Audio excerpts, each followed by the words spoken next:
L'anatomie de la vésicule biliaire.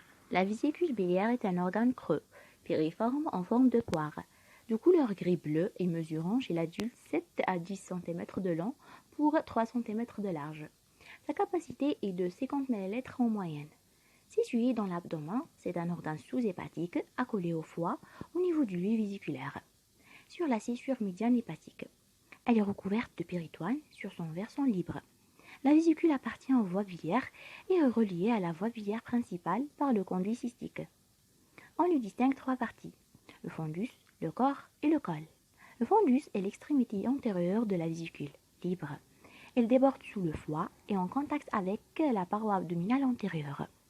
Le corps dirigé obliquement vers le haut, l'arrière et la gauche, et aplati de haut en bas.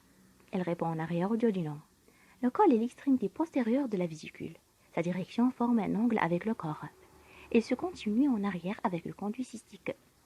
La vésicule est vascularisée par l'artère cystique, issue de l'artère hépatique droite.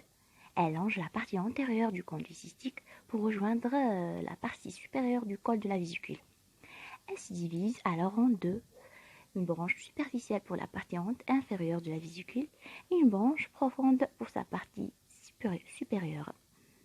La vésicule est drainée par de multiples veines cystiques qui se jettent dans des veines portes segmentaires du foie.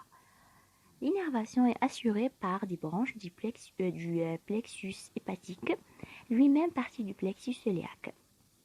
Alors, la fonction de la vésicule biliaire. La vésicule biliaire stocke et concentre la bile produite par le foie, en attendant que celle-ci soit nécessaire à la digestion.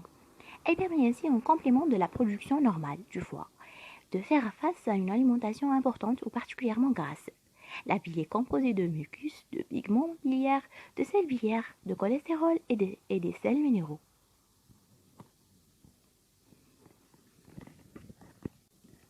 L'anatomie de la vésicule biliaire.